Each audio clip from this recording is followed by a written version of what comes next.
Campcast. Histórias, pensamentos e caminhos do marketing político brasileiro. Sejam bem-vindos ao Campcast, o podcast dos profissionais de marketing político.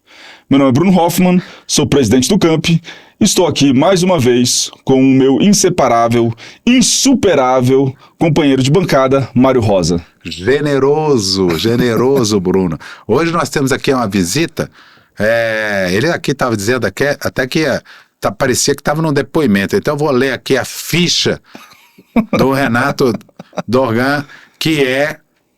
Bom, só para começar, hein? Ele é cientista político, advogado, especialista em pesquisas qualitativas e quantitativas e CEO, quer dizer, presidente do Instituto Travessia. Mas isso é só o começo, Renato. Eu queria que, como a gente faz aqui sempre, você apresentasse assim uma espécie de um mini currículo, assim, contasse um pouco a história da sua vida. Mário, é um prazer você aqui, Bruno, agradecer vocês aqui pela presença. A gente tá nesse campo aí, eu fiz o inverso, né? Eu não sei, eu acho que o Bruno sabe, mas é sempre importante colocar isso. Eu comecei ao contrário, eu comecei na assessoria parlamentar, ali com 24, 25 anos, em São Paulo. Trabalhei na Assembleia Legislativa, alternando com o Congresso Nacional uns 10 anos.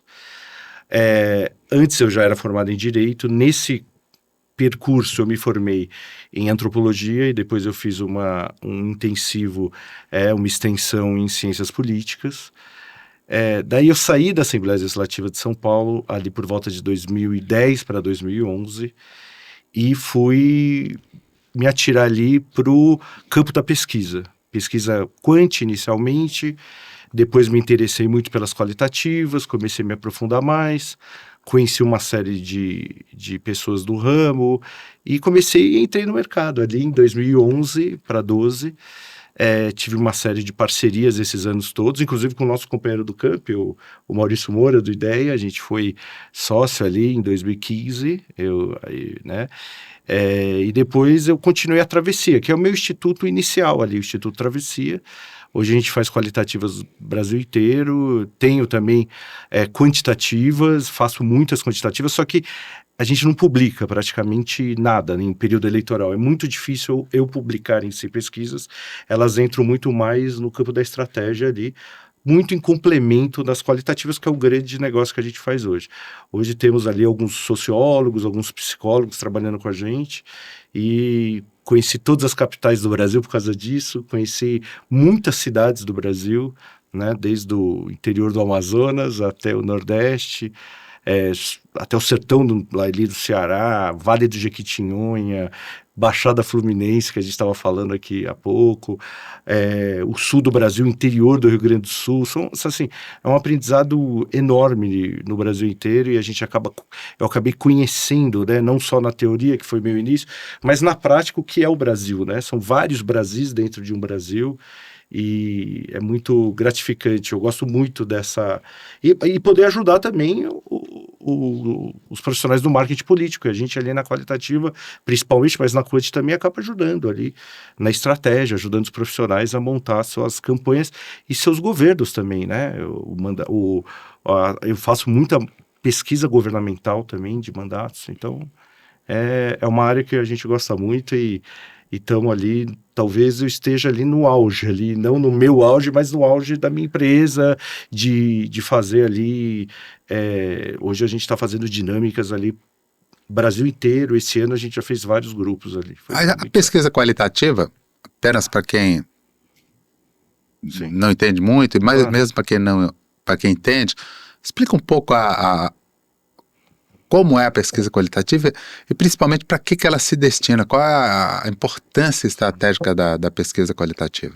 A pesquisa qualitativa é um pulso ali muito mais subjetivo e muito mais humanístico do que a quantitativa. A quantitativa é uma foto, a gente chama ali vulgarmente que a quantitativa é exatas e a qualitativa é humanas. A quantitativa a gente monta grupos em determinadas localidades, e escuta a população, dependendo de filtros e cortes. Pode ser aprovação e desaprovação de governos, pode ser tendências ideológicas, idades, classes sociais, pode ser tudo isso misturado em grupos ali de 8 a 10 pessoas, dinâmicos, que a gente segue um roteiro montado em conjunto, junto com a assessoria de marketing dos políticos, ou do mandatário, ou do candidato, para entender quais são os anseios da população, para entender qual é o ambiente local, o que está acontecendo ali naqueles locais, o ambiente político, para entender a rejeição daquelas pessoas em relação a alguns governos e alguns players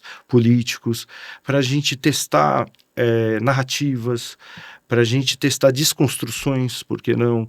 Para a gente testar marketing publicitário já realizado ali pelas assessorias. Então, dependendo do tempo que a gente faz as qualitativas, ela pode ser ambiental, ela pode ser ambiental e de construção de narrativa, ela pode ser de construção de narrativa e de desconstrução, ela pode ser de várias naturezas ali, né? O roteiro é muito importante e a natureza dos grupos, né? A montagem desses filtros. E aí a gente ouve aquelas pessoas, que significa um corte da sociedade.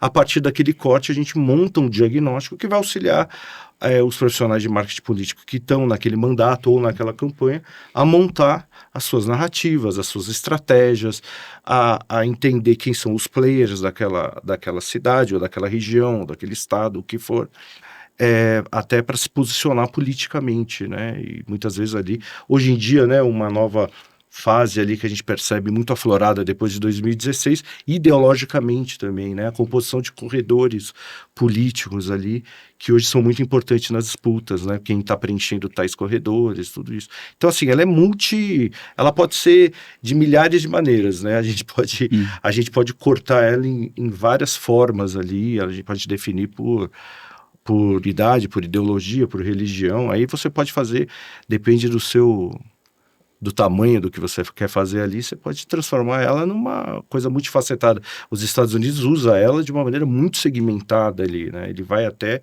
o fim ali da segmentação, ouvindo pessoas muito específicas ali em determinados cortes, para conseguir falar de uma maneira segmentada com aqueles cortes, né, de eleitores. E está ficando cada vez mais segmentado, a gente percebe isso, né? Uhum.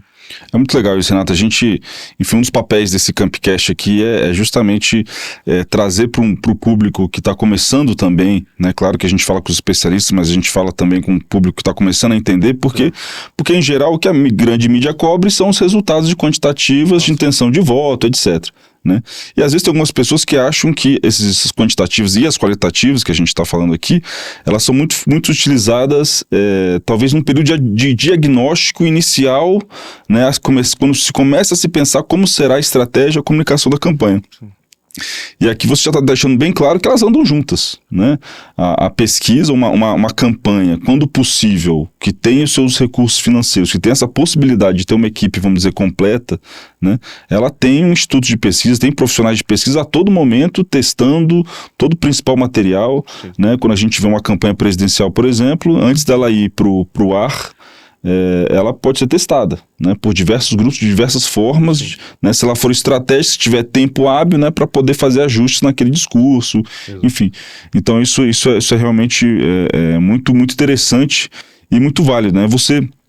A gente sabe que né, acho que até esse seu background a sua especialização em antropologia, isso acho que é fundamental para essa análise, né, para você entender os Brasis que você falou aqui, né, e como eles entendem a comunicação que precisa ser feita, né? Então essa leitura, né, não só fazer a pesquisa, mas essa leitura e como transformar isso em comunicação é fundamental, né? É fundamental, Bruno, porque a prática é o mais fundamental. A gente vai aprendendo a conhecer. Claro, a parte teórica é muito importante, você entender a formação brasileira, do povo brasileiro, as diferenças regionais.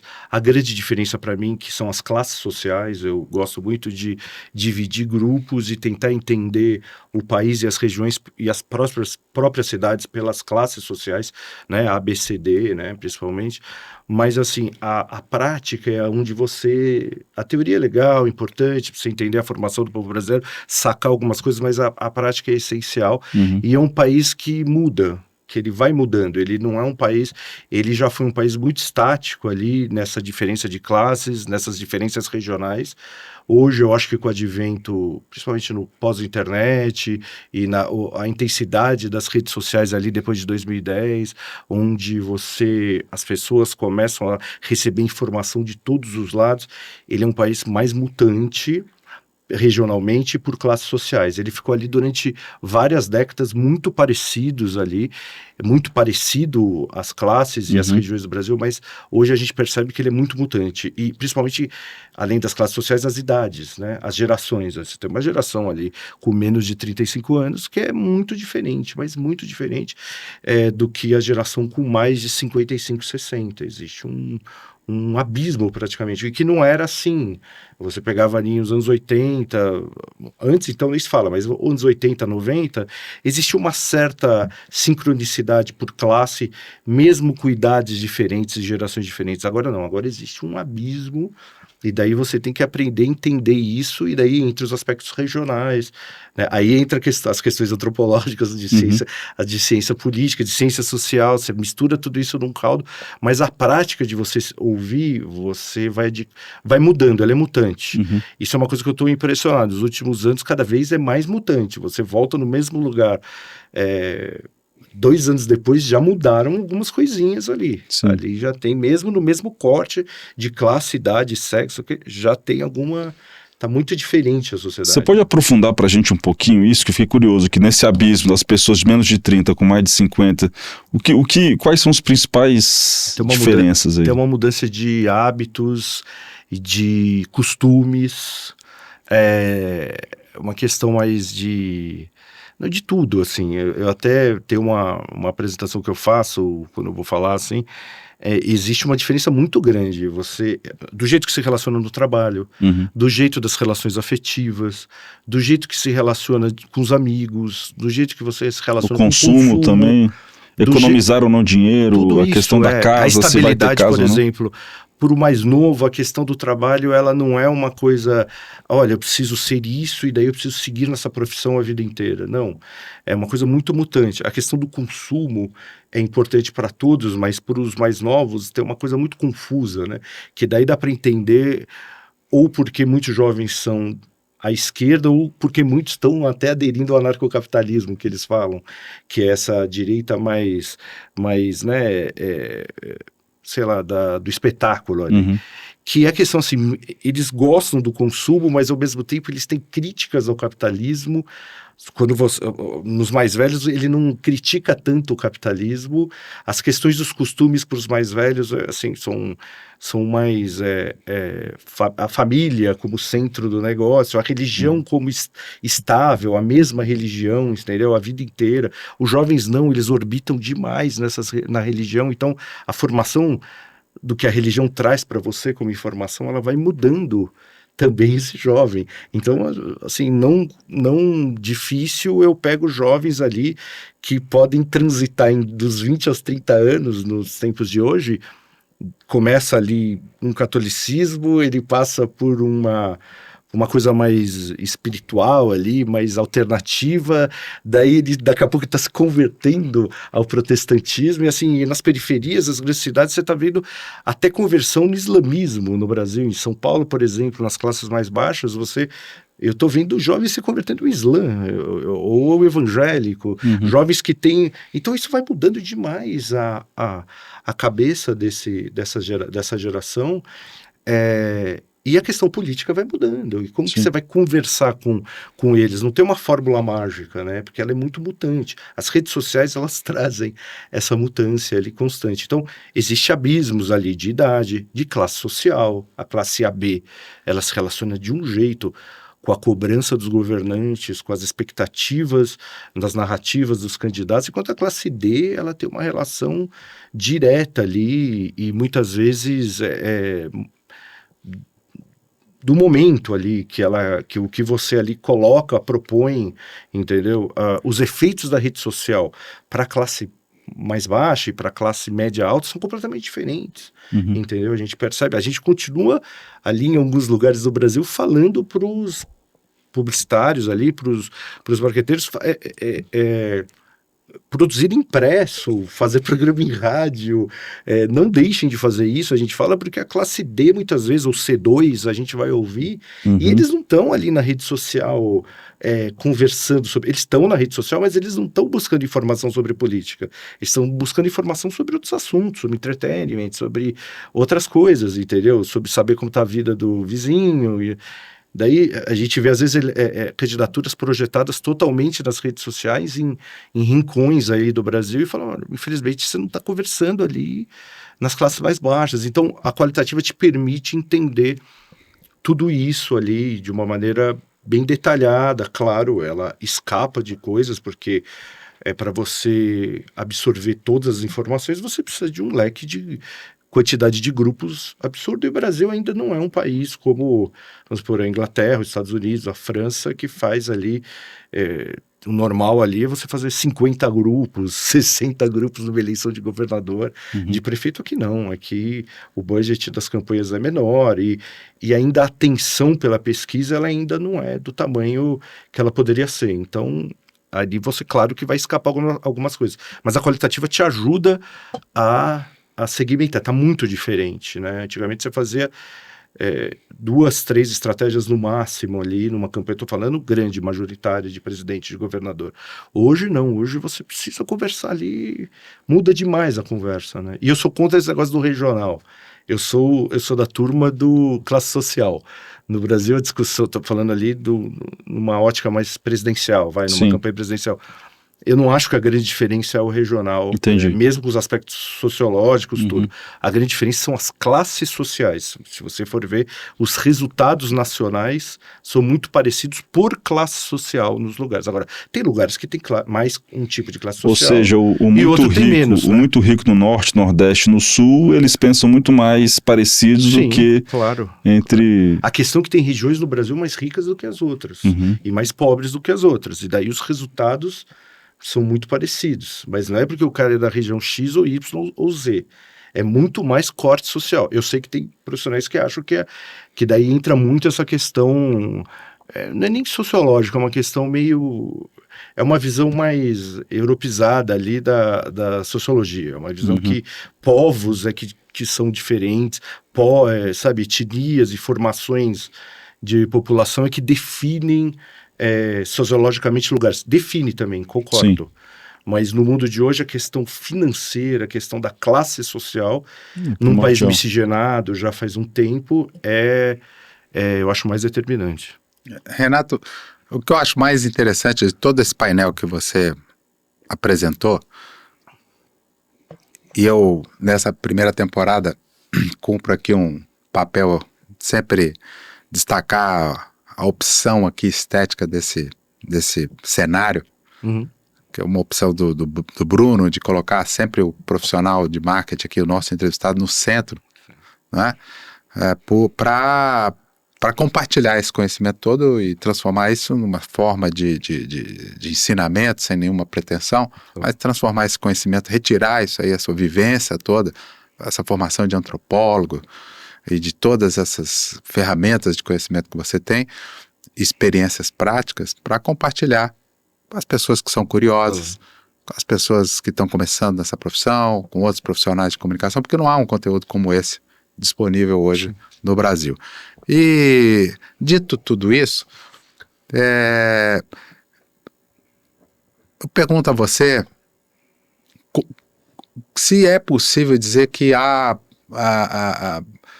tipos de brasileiros hoje, considerando essa questão econômica e essa questão geracional.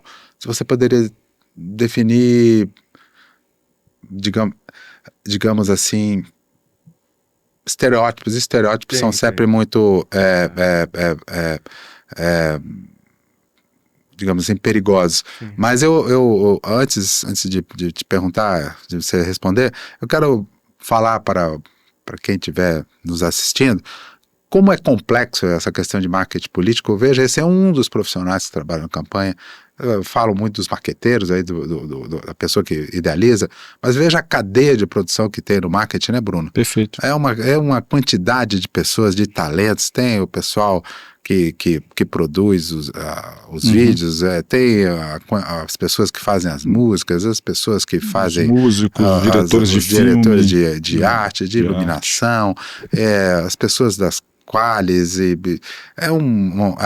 ou seja, essa questão, quando as pessoas veem um programa eleitoral ou veem uma peça com a simplicidade que tem, é um subproduto de um conjunto de pessoas que se organizam nas várias campanhas. É importante isso aqui. Enorme. É o mercado da democracia. É a democracia SA, vamos chamar assim, ou limitada, mas o que seja o que for, mas é importante que veja que não há um mágico ali que chega ali e fala, uma pessoa que vem com uma inspiração genial, né? Isso é muito trabalho, né? Uma linha de produção. Mas dito tudo isso, porque também é importante para que as pessoas conheçam a democracia, eu queria ter a sua visão sobre quantos tipos hoje de brasileiro, mais ou menos, aldeias nós temos. Eu acho que assim, vamos criar 3 divisões: renda, sexo e idade. São divisões quantitativas, mas são de qualitativas também. Renda. Em vez de falar de classe, a gente pode dividir o Brasil em 3: elite, classe média e o povo. A elite brasileira a gente pode dividir em 3, na minha opinião. A elite dos grandes centros financeiros, como São Paulo, elites mais parecida com a elite norte-americana ali, que já teve a transição... A Faria Lima. Que já teve a transição da indústria, do sistema de indústria e comércio para o sistema bancário, financeiro, para serviços. A elite do interior do Brasil, do Sudeste, do Sul e do Centro-Oeste, que é ligada à produção agrícola principalmente, e a elite pública, que a gente chama, que ainda em algumas regiões como o Nordeste, como o Rio, Minas Gerais, aqui mesmo, norte do Brasil, quem domina não é nem a indústria, nem o comércio, nem os serviços, quem domina a economia é o sistema público, seja o judiciário, seja o executivo, seja o legislativo, seja os desdobramentos disso. Só fazendo parece o aqui mesmo que ele está falando, porque nós estamos gravando em Brasília. Em Brasília. Então você tem 3 elites, na minha opinião. Então são essas 3 elites. Elite pública, elite do interior do Brasil, ligada à produção agrícola principalmente, mas muita indústria também ainda, né? Ainda é um sistema financeiro do século XX, ok? E a elite do século XXI, que é o São Paulo, não é São Paulo em si, é a elite financeira do Brasil, ligada a bancos, a serviços, a startups, sei lá, o que for, a empresas de tecnologia e não sei o quê. A classe média é a classe média. Ela ela é muito parecida no Brasil inteiro, ela é a classe B e C, ela é conservadora, ela é religiosa, ela é... Não querendo estereotipar como você falou, né? Não são todas as pessoas que são iguais. Mas, em suma, ela vai ser muito preocupada com segurança pública, pega no pé de serviços. Sim, ela tem medo. Tem medo. Isso. Medo. Ela projeta a vida dela baseada nas elites, ela tem um descolamento das massas, dos problemas das massas, ela procura não saber direito disso. A informação dela foi muito construída pela televisão no Brasil ao longo das décadas. A instrução dela é escolar, não é muito sofisticada, mas ela define várias eleições em vários lugares do Brasil, principalmente governos de estados na região sul, sudeste e centro-oeste. E a massa brasileira, da formação colonial e imperial brasileira, fruto de desigualdades, de um sistema, aquele sistema de abolição dos escravos muito desigual, de uma república feita nos tropeços, né? Então, ali a gente não tem como a gente, em suma, definir o problema das massas. Mas era excluídos, subempregos, baixíssima instrução, dificuldade ali de entendimento, mas fruto também de uma educação pública de péssima qualidade. Na maior parte do Brasil, ingere pouca proteína. Isso a gente parece que é uma bobagem, mas ingere muito pouca proteína na fase infantil e adolescente. Está comendo cada vez mais produtos industrializados. Isso faz com que as crianças pobres vão muito mais para a saúde pública. E daí os governos têm que estar muito atentos, porque eles estão apanhando demais em saúde, principalmente pediátrica, por causa disso, porque as crianças estão ficando mais doentes. É diferente das crianças pobres do passado, que comiam o arrozinho e feijão delas e punham o pé na terra e né?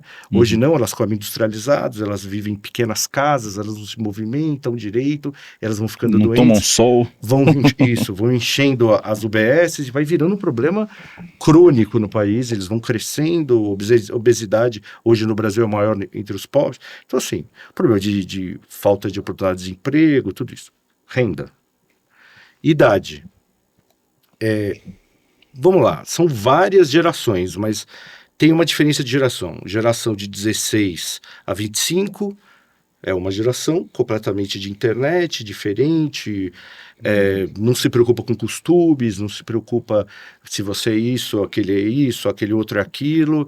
Eles querem viver a vida ali, não olham muito para trás nem para frente, ainda estão em formação. 25 a 35 anos, uma geração muito instável, do ponto de vista de emprego, de opções, ela não se define direito, tem uma dificuldade enorme de se definir o que eu gosto, o que eu quero, o que eu busco, né? O consumo é uma coisa muito importante, mas ao mesmo tempo também é uma geração mais aberta, mais livre, com menos... isso né, é uma série de análises que a gente tem que fazer. Daí uma outra geração, que é uma geração dos 38 aos 50, que é a galera que domina ali a atividade do trabalho, atividade econômica. Ela pega o interregno entre duas gerações, entre uma geração da abertura da internet, das redes, depois da rede social, da tecnologia, da mudança de costumes, da aceitação de um mundo diferente, não sei o quê, mas ela pega também uma educação dos anos ali da outra era, dos anos 70, 80, daqueles pais que vieram com a outra fase, uma coisa mais conservadora. Então elas vivem um embate, eles buscam muito uma felicidade ali, a busca de uma felicidade. Então elas são é uma geração muito sufocada, ela se sente sufocada a todo momento, mas ela vai arrastando os processos. Eu falo tanto matrimonial, eles arrastam os processos profissionais, arrastam as escolhas políticas, eles não se definem direito, eles são mais oscilantes, eles são aqueles swing voters que os americanos chamam, eles mudam ali. O cara pode votar há 10, 20 anos atrás votando o Lula, e agora ele pode ser um bolsonarista fanático, entendeu? Ele pode ter orbitado ali muito fácil. E pode orbitar de uma eleição para outra? Pode. A gente percebeu que existe isso. Eu estou percebendo agora que teve um pessoal em massa que votou em Bolsonaro em 18, daí ficou assustado na pandemia com ele, votou em Lula achando que ia voltar ao Brasil de 2005, 2007, 2010, achando que viria ali um Lula modernizado, não veio. Eles votaram em Lula, olha, mudar de Bolsonaro para Lula. E agora podem voltar de volta para o centro-direita. Não vai voltar para a direita radical, mas pode voltar para o centro-direita. Entendeu? Porque eu estou vendo muita frustração em 2024 com o governo Lula, principalmente desses 35, 40 até 55 anos, de classe BC, onde está esse swing voter.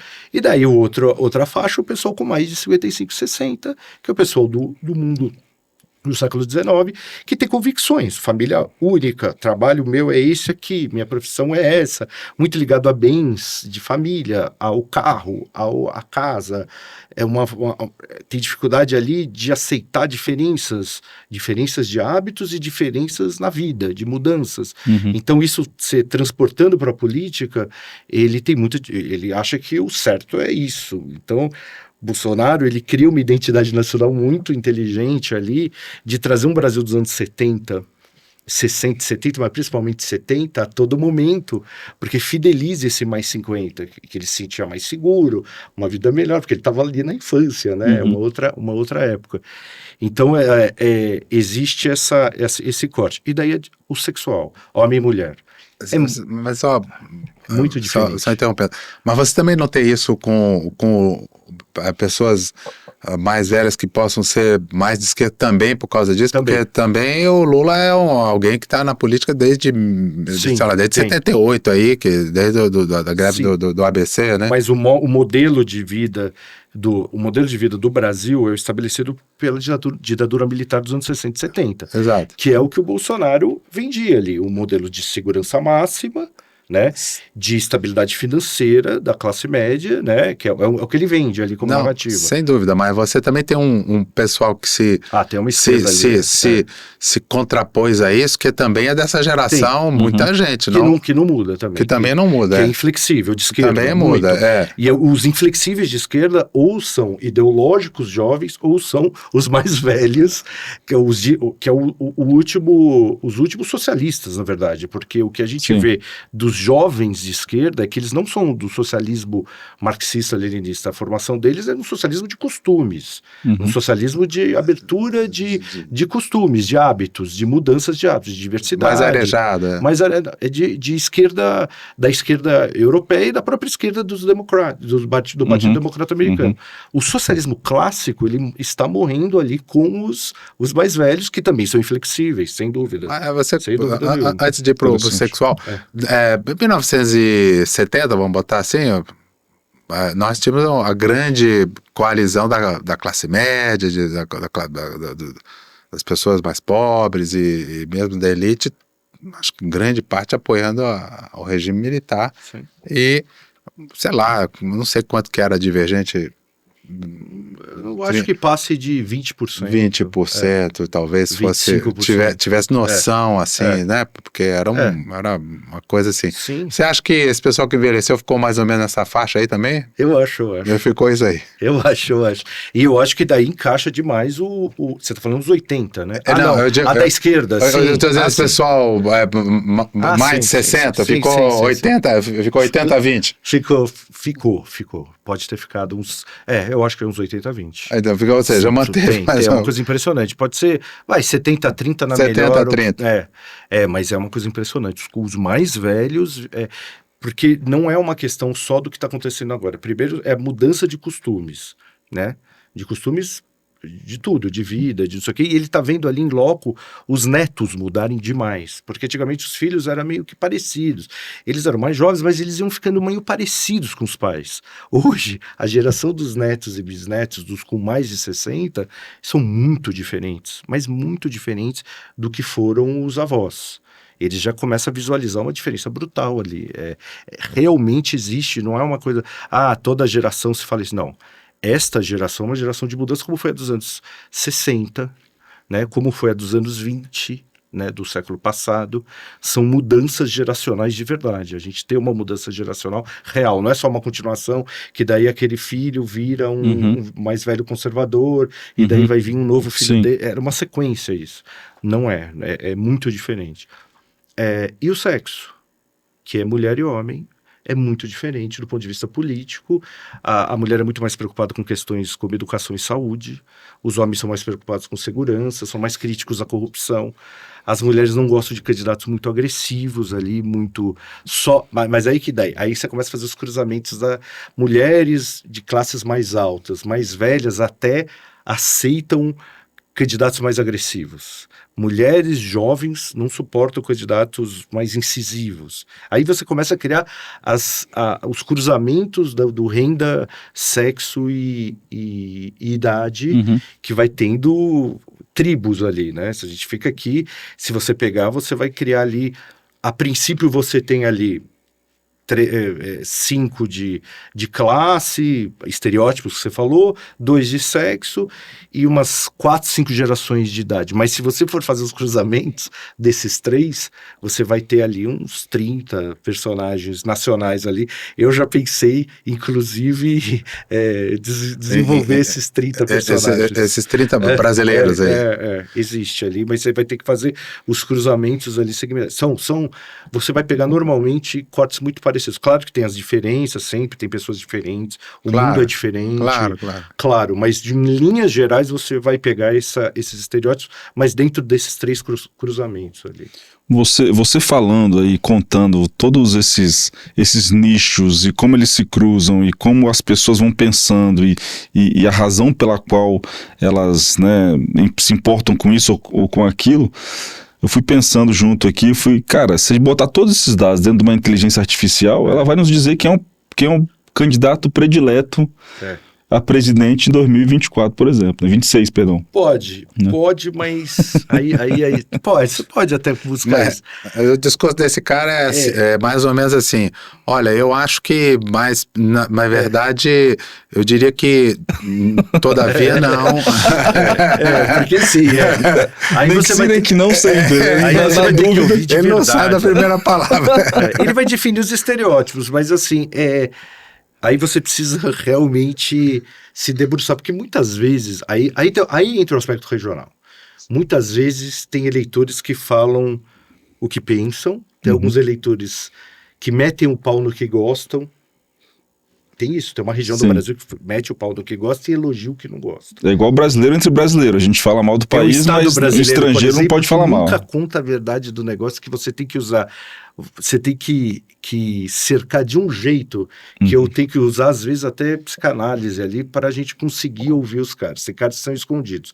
Tem caras que falam, que pensam de uma maneira emocional, e quando você vai dissecar, você percebe que não é nesse nível. Então, aí entra uma questão um pouco já regional, mas tem um negócio de geração, de idade, de renda também. Mas ali entra uma característica regional. Porque para você descobrir esse cara na inteligência artificial, ela pode te ajudar, sem dúvida. Só que assim, eu prefiro o dia que a inteligência artificial conseguir conversar, entender ali, não só a análise crua e fria ali do que as pessoas falam, mas também os elementos subjetivos ali, até de psicanálise, que o Brasil... Porque assim, a eleição, vocês sabem mais do que eu, vocês são profissionais disso, ela não é uma questão só objetiva, né? O brasileiro não é um pragmático, não é um pragmático puro como um eleitor, vamos supor, belga. O eleitor belga, você vai lá, suas propostas de saneamento, de política fiscal, de educação, você se coloca ali em 2, 3 avenidas, né? Ali, né? Em 2, 3 avenidas ideológicas, você traz ali um certo histórico, ele vai fazer a decisão, claro, baseado ali no que é sociologicamente o povo belga, a formação dele.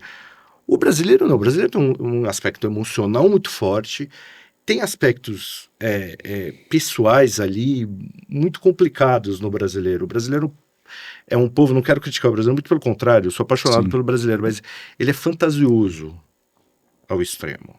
Ele tem uma carga de fantasia muito maior, isso tem pesquisas, tem uma pesquisa da Nielsen muito boa sobre o nível de fantasia do brasileiro. É assim, absurdo perto Mas em que sentido? Fantasia, o brasileiro, ele acredita, fantasia. Na religião, ele acredita nas partes mais fantasiosas das religiões.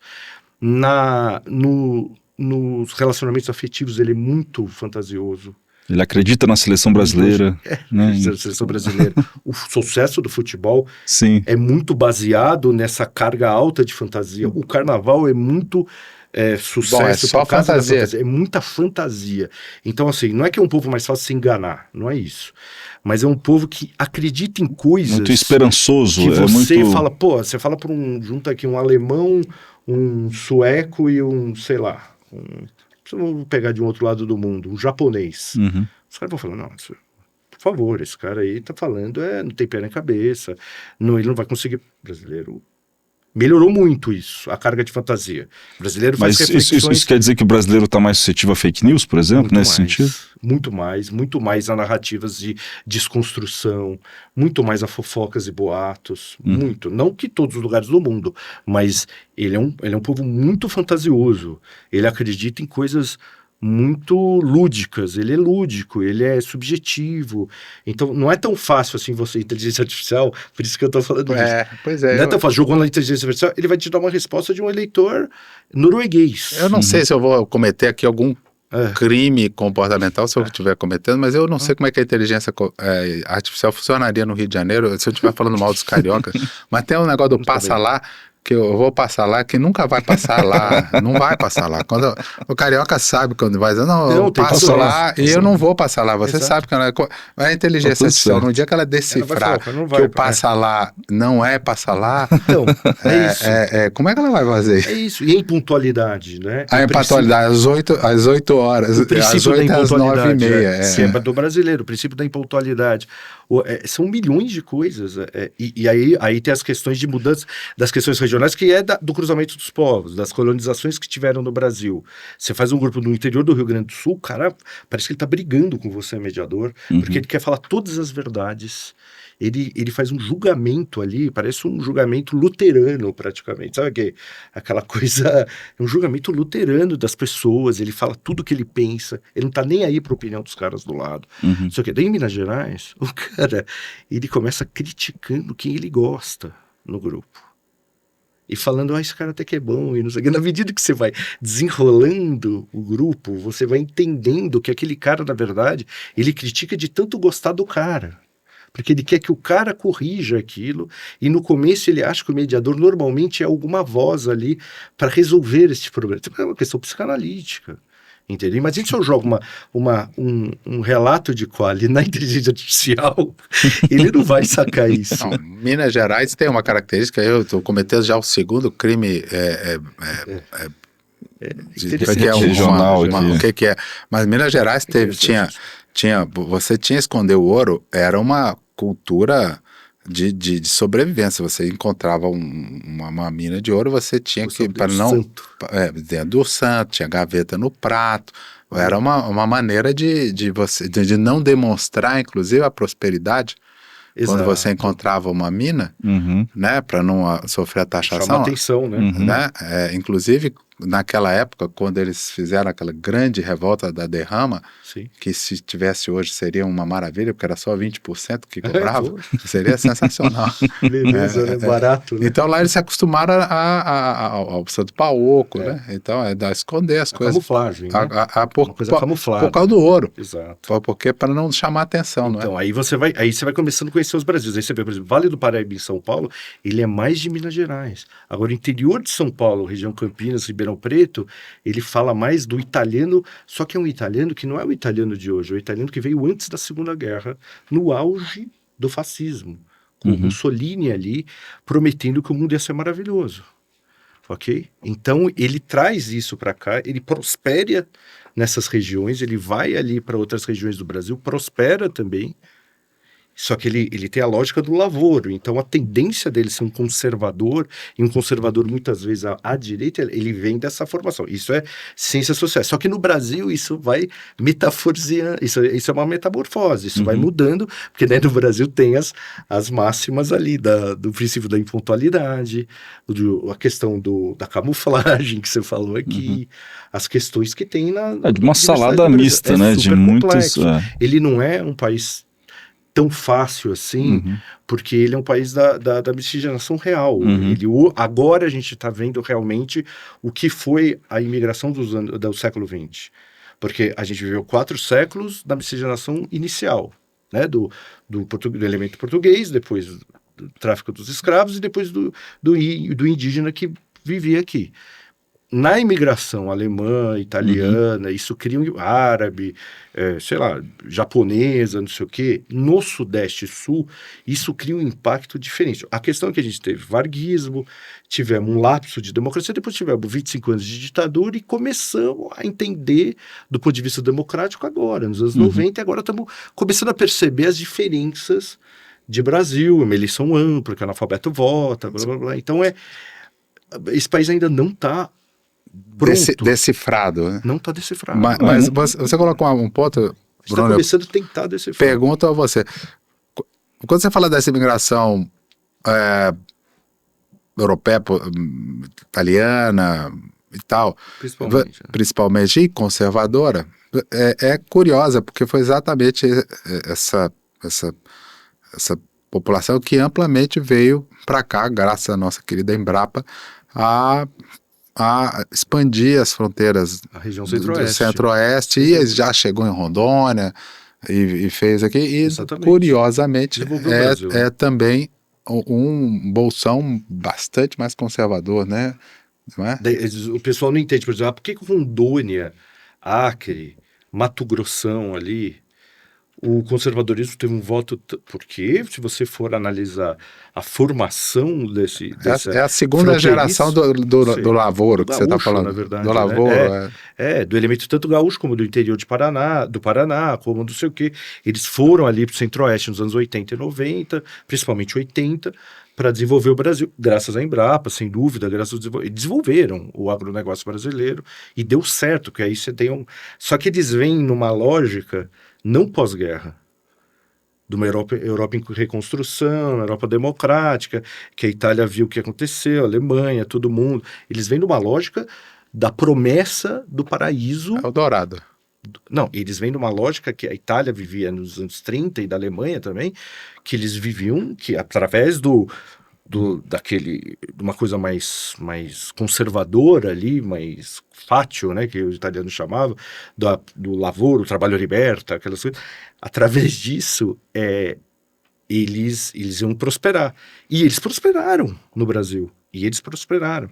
Então a lógica conservadora, ela continuou aqui, ela morre na Europa e continua. Sim, mas eu digo, Brasil, esse pessoal que vem é a segunda geração. Já é a terceira, terceira. Mas continua. Porque prospera, porque deu certo. Foi para frente, né? Enquanto o Brasil colonial inicial é o Brasil que votou mais, se você for ver do ponto de vista sociológico, que vota mais na esquerda, vamos supor. É o Brasil inicial ali. E é essa lógica ali. Mas isso já mudou demais. Isso já vai tendo as nuances das classes sociais, vai tendo as nuances das idades, das gerações. O negócio da rede social, ele muda demais essa realidade. Entre os jovens é uma coisa impactante, que todos eles têm informação, pode ser certa ou errada, pode ser uma informação distorcida, pode ser fake news, pode ser o que for, mas eles têm mais informação. Você vai conversar hoje, eles falam um monte de bobagem, nas quais muitas vezes falam coisas boas, falam coisas interessantes, falam loucuras, mas eles falam muito mais do que se falava. Eu conheço gente ali antes de 2012, 2013, que não fazia grupo qualitativo de 16 a 25 anos, porque não saía nada, Ninguém falava nada. Hã? Ninguém falava nada, né? Ninguém falava nada, era dramático. Ainda é difícil em algumas classes sociais, mas principalmente as mais baixas, por falta de instrução. Mas eles tentam falar, eles têm informação de coisas. Tem informações de todo tipo, né? Se eu vi tudo, mas tem. Então a rede social, de uma maneira ou de outra, ela trouxe isso e essa mudança principalmente geracional, que é uma coisa que impacta pra gente. Tá vendo aí, Mário? Quem diria que a história da imigração no Brasil teria a ver com marketing político? Pois é. Se não fosse o Dorgan aqui para nos iluminar aqui, né? E a importância disso tudo no voto. Isso vai essa conversa que parece Isso é infinito, viu? Parece parece um LSD que eu tô tomando esse é o aqui. Problema, Uma coisa meio louca aqui. O problema dessa conversa é que ela vai virando uma loucura ali, que você vai conversando sobre... Porque a gente vai vendo em loco também. Você fez as pesquisas, corrija-me se estiver cometendo aqui uma descrição, mas vai ficar só entre nós três aqui. Você fez as pesquisas presidenciais para a Rede Globo, foi isso? Isso, para o Jornal Globo. O Jornal Globo. A gente fez uma série na presidencial para entender alguns públicos específicos. Foi quanto tempo de contrato ali? Quanto tempo? Não, era um acordo nosso, nem uma questão de contrato, mas é um acordo nosso, tá subsidiando eles durante 2022 em assuntos importantes ali. Eles queriam entender como o público LGBT via tudo, como os indecisos foram indo durante a eleição, como as mulheres, como os homens, como classes sociais, por exemplo, em determinados lugares, entendeu? Foi evoluindo no período da eleição até culminar naquelas qualis clássicas de debates, Sim. que é uma quali histórica que a gente fez do segundo turno, com um grupo ali de eleitores do Lula, do Bolsonaro, indecisos, ali estava florando tudo ali, ao vivo no Que debate. coisa, experiência riquíssima. Foi sensacional, E no primeiro turno que a gente detectou, ali tinha um grupo do Lula, um do Bolsonaro, um do Ciro, que eles pediram para pôr, um do lado de Simone, e um de indecisos, que a gente detectou. Do Padre Kelman não tinha, do Padre Kelman. Não, mas é aquele debate do Padre Kelman, no final do primeiro turno. Sim. Que a gente detectou no grupo, no dia do debate, o grupo do Ciro Gomes, por incrível que pareça, se desfazendo no momento do debate, indo para o Bolsonaro. Por causa da sinalização do Ciro Gomes durante o debate. E daí acendeu um alerta ali, falou, olha, se o Ciro Gomes tem 5 a 6% neste momento, ele pode ter uma desidratação de votos real em 2 dias para o Bolsonaro. Porque o Ciro Gomes teve uma atitude ali muito, muito dura com o Lula e muito razoável com o Bolsonaro. E na iminência de estar baixo, os eleitores dele, naquele momento, a gente detectou na hora do debate, que o eleitor ali do Ciro Gomes falou, não, então, se o Ciro não ganhar, acho que eu vou votar então no Bolsonaro, viu? Mesmo assim, uma loucura. Sim. Pela forma de tratamento que o Ciro deu. Estático ali. Para mim, um dos enigmas, assim, tá bom, o presidente Lula governou o país num grande momento no primeiro e no segundo governo. É uma pessoa oriunda do Nordeste, tem a história dele toda bacana e tal, então deixou um grande legado para o Nordeste, foi um período maravilhoso e tal, tinha essa memória positiva. Porém, também é verdade, é essa crítica que a direita faz, que o Nordeste, de fato, não se desenvolveu, exibe os piores números, né, de desenvolvimento e tudo mais. Economia industrial até hoje. Pois é. E foi governado durante boa parte desse período também por muitos governos de esquerda, né? E os estados que elegeram, pelos dois também, viu? Fundamentalmente o Ceará, a Bahia, o Maranhão, que foram decisivos para essa vitória, né? As grandes diferenças foram todas a favor do presidente Lula, sobretudo no segundo turno. Também não aparece alguma contradição nisso? Do desenvolvimento, assim. Não, porque veja, a história é de que esses estados não avançaram tanto. Quer dizer, o Ceará teve um avanço na década de 90 e tal, a Bahia, eu acho que Salvador teve, mas é dividida, mas o fato é que foi É que assim, é uma outra dimensão ali. Os estados do Nordeste ficaram muito para trás da República do Café com Leite, ok? Desde a proclamação da República, mas principalmente na Café com Leite, São Paulo, Minas, Rio, concentrou recurso ali total, enfraqueceu bastante ali. Mas o Nordeste também teve sempre um problema de uma política ali dos coronéis ali, né, durante o século XX quase inteiro, muito pouca industrialização, a industrialização ficou muito no Sudeste. O agronegócio se desenvolveu muito no Sul e Sudeste, depois do Centro-Oeste, e eles ficaram para trás do ponto de vista econômico. O governo Lula, o que ele faz? Ele faz uma injeção de recursos financeiros, mas ele comete um erro, esses governos, de não desenvolverem a educação e principalmente a questão de infraestrutura no nível que eles precisavam, sem dúvida, mas não dava ali. Eu acho que não é fácil também, em curto espaço do tempo, eles vieram já correndo atrás desde o começo do século XX, do resto do Brasil. Ele deu uma injeção de dinheiro, melhorou a vida das pessoas ali, mas melhorou o consumo, basicamente. Teve uma certa mudança na educação, né? Algum acesso, algum aquecimento econômico, mas assim, do ponto de vista infraestrutural, não mudou. Industrialização, que eu acho que é um grande problema do Brasil, e a gente, eu acho, possivelmente perdeu já o bonde da história, mas a gente nunca teve política industrial. A gente teve o Juscelino, com a questão dos automóveis ali. Nem o governo Fernando Henrique tinha uma política industrial, na verdade. Ele é um político muito mais de reforma de Estado, né, de controle tributário e fiscal. Então eu acho que o Nordeste ele vai sofrer ele não passou pela fase industrial, né? Agora a gente está indo para uma fase já pós-industrial, uma fase já tecnológica, financeira, não sei o quê. E ali você vai ter que cobrir os déficits sociais históricos ali.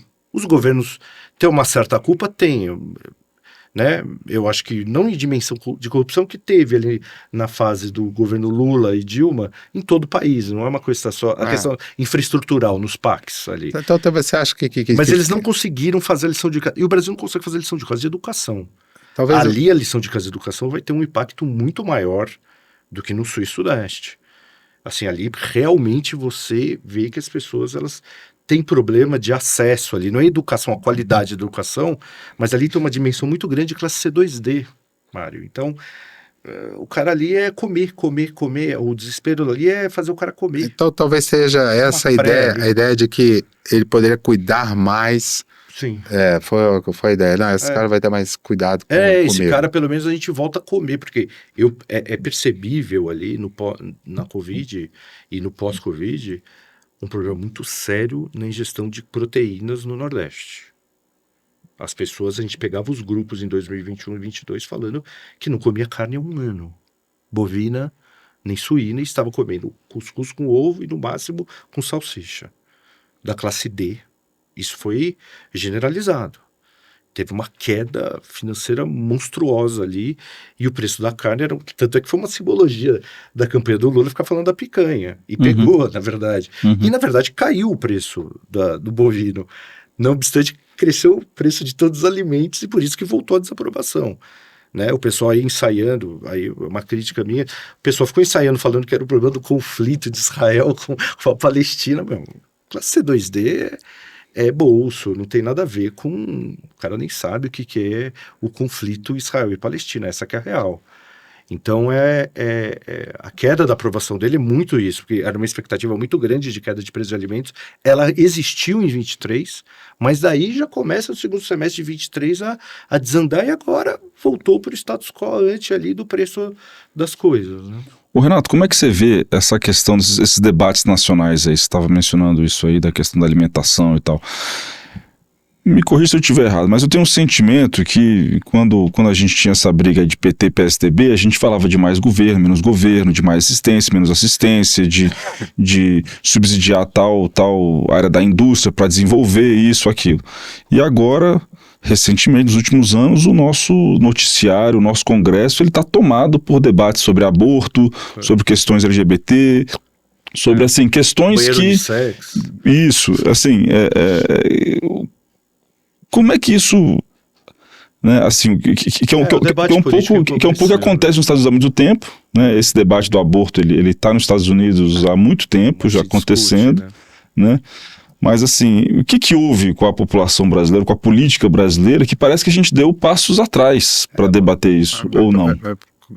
Acrescentando a pergunta dele, com esses 30 tipos aí de brasileiros fracionados aí, quando você polariza, na verdade, você não faz igual um imã, assim, você não bota ali uma questão de aborto, aí você atrai uns 17 para cá e 13 para lá, porque vai pela rejeição, e aí você, na verdade, por uma isca, você não atrai o cardume todo, então, talvez, eu acho que é isso mesmo. Pode ser injusto, mas é um bom método. É muito simples.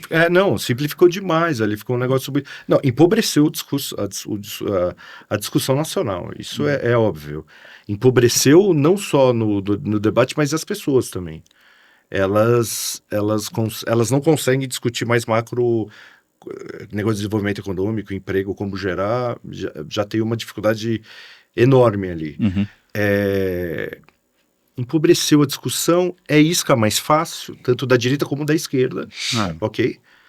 É a sobrevivência da direita e esquerda, você vê que quem quer trazer ainda alguns poucos, eu não vou falar que todo o centro é assim, porque não é, o centro também, ele está vendo que eleitoralmente tem que se cair ou para a esquerda ou para a direita em determinados lugares, e daí ele está entrando, né, a preocupação dos caras, agora você vê, a preocupação das cidades é quem votou a favor do DPVAT, quem votou contra, quem votou a negócio do aborto, quem votou contra, e daí fica um jogando na cara do outro ali nas cidades, e daí os políticos estão ao centro, que não gostam desse embate, mas eles precisam se posicionar, porque senão o eleitor entra feito um enxame nas redes sociais. Pois é, no Brasil real, nesse Acabou a Brasil discussão, né? CD, isso Não, eles o Brasil tem um impacto? Não, o impacto maior é no Brasil BC1. Aí tem o C também, tem a segmentação do C. No C2D, aproveitando, Renato, explica pra gente, explica pra gente. Rapaz, A, B, C, C1, C2, D. O D é o sujeito ali que ganha até um salário familiar. O C2 é o cara que ganha de 1 a 2 e a gente fala, pô, aí tá 1 a 2 salários. 42% do brasileiro, ok? Como é que é? O D de 0 a 1 e o C2 de 1 a 2 tem 42% do Brasil aí. Até 2 salários mínimos. Daí, até 2 salários mínimos, que é o de 1 a 2 e o de... o até 1 é o D. O de 1 a 2, até 2... Vamos empurrar, porque até ali 2,3 salários mínimos familiar, ele é o C2. O C1 ali, ele é o cara de 2,3 até 3,5 salários. O B2 é 4 a 6, o B1 é de 6 a 9... E o A é 9,5 para cima salários. E o triplo A é o... Triplo A é o Bruno Hoffmann. É o A mais. Eu vou ficar quieto aqui pra não... Não, porque... pra não envolver. Triplo A. Não, aí o A tem as dimensões de A que são infinitas. Não, A maiúsculo. Adoraria, Aí adoraria. até o A. Aí vai desde o cara ali até o Bruno Hoffmann, né? Topo da cadeia. Coitado do Bruno Hoffmann. Mas o Brasil tá muito... No C2, chega... A informação é muito assistencial. O que é? O governo pode me dar assistencial, uma relação de saúde, de alguns serviços ali diretos, e o preço das coisas. A discussão na CD é muito o preço das coisas, mesmo sendo os preços privados, de supermercado, de remédios. Pois é, esse voto não é ideológico. Quanto que não é ideológico, é racional? Eu acredito que 15% 15 a 18 é da direita ideológica, da direita radical. Não, mas tá? estou dizendo, dessas 30 e da tribos... esquerda, 10 e 12... Não, então, mas dessas 30 ideológicos, clivagens 70 é não ideológico. Não, mas tem esse pessoal da geracional, do cara que tem isso, da geração, da não sei o quê. E quanto que é dinheiro no bolso? É a economia estúpido na veia mesmo? A Quanto economia eu acho que é uns 60%. E os 40 70 por aí, de 60, eu não posso estabelecer assim, mas de 60 a 70, e eu acho que ideológico mesmo é 30%, não passa disso. A economia muito bem, se o Lula tivesse a economia muito bem, tivesse caído os preços, tivesse gerando realmente oportunidades de emprego, e não adianta, aumentou um pouco a oportunidade de emprego, mas não adianta empregos de 1 a 2 salários. Sim. Porque o sujeito tem bolsas assistenciais, o sujeito tem bicos, ele chega nisso. Então ele não quer ter emprego assim. Aí o problema é que daí não tem como ele ter, a maioria não tem como ter por causa de formação, porque se exige com razão, né? Mas você coloca... Aí é uma coisa eterna. Aí eu estou viajando aqui, já estou lá na lua aqui. Na verdade, então a polarização é relativa, porque a polarização é dinheiro no bolso mesmo, ainda continua sendo que os dois o negócio. players da polarização são muito carismáticos. Sim, mas se eu tiver crescimento... A economia não é fácil de resolver, né? Então a briga é mais fácil ter a briga. Se tiver crescimento... Se eu tiver... mesmo com uma imagem super complicada, de praticamente um anti-herói, se não tivesse o problema da Covid, com certeza a eleição dele... se tivesse uma economia planificada ali, mais tranquila, né, que não tivesse tido ali a Covid, ele ganharia eleição, mesmo fazendo o que ele for, tivesse uma desconstrução que teve contra ele. Sim, mas acho pesada. Que aquela safra de presidentes todos da Covid no mundo todo também seria válido para o Trump. Se a Covid fosse no ano seguinte, ele teria sido eleito. Possivelmente. Né? Possivelmente. Porque afetou a economia, né? Eu acho que a economia ainda. Só que o Bolsonaro, aí tem uma especificidade. O Bolsonaro e o Lula são os grandes players eleitorais do Brasil depois do Getúlio. Essa é real. Bolsonaro, ele cria uma sinergia e uma paixão de um monte de eleitor. É impressionante. O eleitor de classe B e C, da região centro-oeste e sul, principalmente. de classe B e C com mais de 50 anos, porra, tem cara que defende ele como fosse um deus. Eleitores que não se viam representados, né? Não se viam representados. E o Lula tem uma claque. O Lula perdeu muita força e muita admiração das pessoas. O voto no Lula foi muito voto anti-Bolsonaro e um voto de uma esperança de um resgate de uma política econômica de 20 anos atrás. Ele em si, ele já não convence muita gente. O próprio eleitor dele, de 22, confessa ali, mas ele estava envolvido nas coisas, ele é isso, ele é aquilo, eles criticam ele. Mas ele era opção ali e vamos ver, pelo menos ele cuida mais das pessoas, é uma coisa... O problema é que a economia demora para mudar e as coisas estão demorando. Porque para o povo, ele não faz análise macropolítica. Não adianta falar de política industrial, que aumentou a balança, o PIB, a exportação, é um negócio do preço. Preço. É o custo de vida. O salário não aumenta muito. O salário que o cara recebe, pode ter correção do salarial, mas o salário que o cara recebe não aumenta muito. O custo de vida é cada vez mais alto. Sobra menos dinheiro e aí o culpado é o cara. A gente pode fazer brincadeira de futurologia, já que a gente tá com ele aqui? Com certeza. Pode? É o momento. Futurologia? Pode, claro. Vamos lá. Mas eu não sou bom disso, mas isso também. Trouxe a bola de cristal aqui do Renato. Mãe Diná, me diga aqui. O presidente Lula poderia ter dois caminhos. Tem vários, né? Mas poderia ter dois básicos. Primeiro, ele se concorrer. Nós estamos vendo toda essa situação com o Biden. Claro, o governo pode entrar num processo maravilhoso de crescimento aí e tal, e aí pronto, ele tá eleito. Tá. Mas se ele ficar com essa economia com dificuldade, e essa questão do desgaste, da idade, esse questionamento todo, o governo com essa, não é nem por causa da idade, mas a vitalidade, a projeção. Sim, e o americano é importante. Pois é, principalmente essa questão. Mas se ele fizesse ele é uma raposa política, ele fizesse uma opção por alguém de centro, entendeu? Se ele falasse assim, eu vou pegar um cara de centro, lá o Josué, lá da Fiesp, um cara fala assim, esse cara aqui vai ser o sucessor. Rapaz, dava uma trincada nesse jogo aí muito grande, não dava? Porque aí tira um pouco o jogo, se tivesse duas pessoas meio de centro... Desmonta, quebra o jogo um pouco, né? Você na ótica que o Bolsonaro não é candidato também, né? Não, na ótica que ele não é... Sim, porque daí vai ter um candidato mais centralizado. Aí você tem um centro de esquerda... Caiado, Tarcísio, o que for. Porque se for para dois de centro, mas sendo um cara que não seja Bolsonaro, aí dá uma bolada grande, né? O Geraldo Alckmin, Fernando Haddad, Eduardo Leite, não sei, Eduardo Leite depois... Mas Eduardo, eu estou falando assim, o Haddad, esse pessoal, é o pessoal da esquerda, eu estou dizendo um cara que não seja, que ele falasse assim, eu vou ungir aqui outra pessoa com outro perfil, assim, eu falo assim, olha, eu vou encerrar minha etapa aqui. Seria um negócio assim para bolar, se aí candidato a gente voltaria, seria... um candidato para acabar com o bolsonarismo, entre aspas, mas assim, uma pessoa... De alto padrão, hipótese. Praticamente. Antigo. Eu não sei se é o Tucano. Fernando Henrique, eu não sei se é o Tucano, mas se viesse com uma cartada assim, olha, eu posso não me fazer, mas eu posso desfazer o outro lado. Entendi. Seria uma possibilidade. É interessantíssimo isso.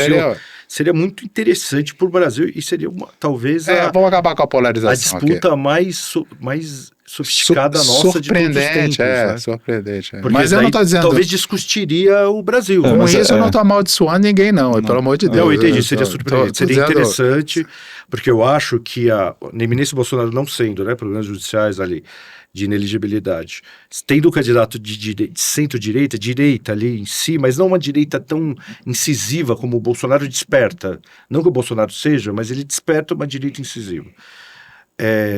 Um Tarcísio, sei lá, um Caiado, o Lula teria problemas muito sérios com esse candidato, porque ele teve uma fatia dos votos dele no anti-Bolsonaro, que pode voltar para esse centro. Que é aquele voto azul que a gente falava antigamente, que foi muito pro lado do Lula também, e pode ter garantido a diferença. Ele pode voltar para esse lado, esse voto azul. Que foi a principal razão do Lula ter chamado o Alckmin para ser vice. Um candidato do Lula saindo do game e pondo um candidato azul aqui, ele pode criar uma outra eleição. Assim, por exemplo, você me falar que eu posso aqui tomar dislikes de todas as maneiras aqui, mas se você me falar que tem uma diferença gigantesca entre a Simone Tebet e o Tarcísio. Não, claro O Tarcísio viu o governo não, Dilma. claro que não. Entendeu? Assim, Claro, não. O Tarcísio, uma coisa é o marketing que ele faz, outra coisa é o governo que ele faz. O governo dele é um governo liberal, mas também não é um governo, não tem nada a ver com extrema-direita, é um governo de centro, é um liberalismo... São Paulo é aquela coisinha. É um liberalismo ali. Não, e ele é um liberal, ele não é Liberal um econômico. conservador extremista ali, não sei o quê. Concordo com você. A Simone também. A Simone Simone é do Mato Grosso do Sul. centro-direito, A história colocou ela como um fator de uma Simone é fiança. um bom nome. É um nome que pode embolar. Assim, essa é uma eleição que não. Aí é um outro tipo de eleição. Não é uma eleição de extremos. Os extremos ficariam ali meio que. Eles apareceriam talvez na eleição proporcional, mas eles sairiam do foco principal. E daí eu acho que finalmente, depois de muitas eleições, a gente vai ter uma eleição que se discuta. Isso poderia se discutir, mas, coisas, né? mas isso seria uma coisa incômoda, é engraçado, né? Para os bolsonaristas Nossa, para todo mundo. e para os petistas. Né? Claro. Sim. Mas eles se retroalimentam, né, Mário? Assim, eleitoralmente. Porque pro o bolsonarismo... Boulos agora está adorando a entrada do Pablo Marçal na disputa em São Paulo. Porque ele estava ali prestes a perder a eleição com o Ricardo Nunes ali. Daí entra um candidato que pode tirar votos de dentro do voto do Ricardo Nunes e pode polarizar realmente e aflorar isso. E daí eles vão se alimentar agora. Para mim é nítido isso, é nítido. Não, isso é verdade. O ponto que eu ia fazer com relação a isso é que, por exemplo, para o bolsonarismo, onde realmente o ex-presidente não pode ser candidato, é fácil eles aceitarem um candidato que seja como os que a gente citou aqui, Tarcísio, Caiado, Ratinho, que tem o apoio deles e seja realmente competitivo. Né? Agora, para uma esquerda, ter um Lula que pode ser candidato mais uma vez, um PT que a gente sabe, dentro do PT, todos os vários PTs que existem... O PT não ganhou a eleição em 2022. Ele acha que ele ganhou. Sim, exatamente. A gente sabe que ele não ganhou. Ninguém falou, então, vou votar seria um cenário fantástico, né? Mas infelizmente eu acho que ele não vai é possível. retomar pouquíssimas prefeituras, o PT vai ganhar poucas prefeituras importantes, é nítido já, para mim é muito presente, principalmente em São Paulo, na Grande São Paulo. Não é, o PT não é. A questão é que o Lula era uma alternativa eleitoral fortíssima, num governo Bolsonaro com uma alta rejeição, né? E daí numa expectativa de se voltar, talvez o Lula, aí das massas, talvez de voltar a uma vida melhor do ponto de vista de consumo, como foi ali, principalmente de 2007 e 2011, ali, 12. Pois mas não está muito difícil governar o mundo, assim, em geral, quando você olha o mundo inteiro, assim, sei lá onde que está fácil governar, talvez na China. Partido único, né? A China é bom, a China tá bom, mas eu digo assim, economicamente me parece que as coisas estão melhorando por lá. Mas eu digo aqui no Ocidente, você vê o Macron com dificuldade, a Inglaterra com dificuldade, vai trocar, a Espanha está com dificuldade, a Alemanha está com dificuldade, os Estados Unidos está com dificuldade, o Canadá está com dificuldade. Existe uma crise no modelo econômico, né, mundial, né? Eu acho que existe uma crise, não é crise do capitalismo, tem alguns teóricos que falam isso, mas existe uma crise pessoal das pessoas. Isso começa ali no World Trade Center, depois de 2008, aqueles problemas dos bancos, daí passa por uma mudança, redes sociais, daí acirramento de opiniões, volta da esquerda à direita como fundamento mesmo de posicionamento político, daí começa um problema, uma questão internacional que antes era toda fria, né? Estava ali guardadinha desde o pós-Segunda Guerra. Claro, teve problemas, mas era uma guerra fria. Agora tem uma coisa escancarada. Qual foi a última vez que um presidente russo vai lá e fala abertamente contra os Estados Unidos? Isso aí você lembra ali no Khrushchev, na crise dos mísseis ali de Cuba. Nos anos 60. Mas agora dessa vez ele disse que tá escancarado. Dessa vez ele disse que ia jogar mesmo. Então, o Khrushchev disse que não ia jogar. Não ia, não sei, mas ali era um negócio que eles estavam falando. Ficou um negócio adormecido ali, milhões de coisas, então tá tudo muito aflorado, sem dúvida nenhuma, não é fácil. As redes sociais ajudam isso, mas existe uma crise Daí veio a pandemia. A pandemia, de uma maneira ou de outra, não é uma questão só de uma pandemia que afetou a economia mundial. Ela afetou um pouco as pessoas. Você As percebe? crianças, né? As crianças que eram E o recém-nascidas psique das ali. pessoas é visível. Sim, elas. Tem criança que não sabe se relacionar com criança até hoje, porque A só vida em lidava com sociedade, adulto. Né? A vida em sociedade ficou meio estranha ali. E meio estranho. Teve um abalo ali, né? É um momento diferente, né? Claro, passa muito pelas eleições dos Estados Unidos agora. Trump vencendo ali. Vamos ver como vai ser a relação ali. Porque quando o Trump sai, o mundo não tinha guerra Ucrânia-Rússia, não tinha Israel com Hamas, o Irã passando não sei o quê, né? A China passou o Covid, ela voltou ali tinha uma dúvida ali se a economia chinesa, claro, ela cresce menos do que ela estava crescendo antes, mas ela voltou a se organizar, a crescer. Vamos ver qual é o posicionamento. É muito importante o posicionamento do Trump. A Índia vem crescendo muito isso também. Vai refletir no mundo inteiro ali. A direita vem sendo muito na Europa, porque a Europa tem uma crise ali na vida das pessoas, né?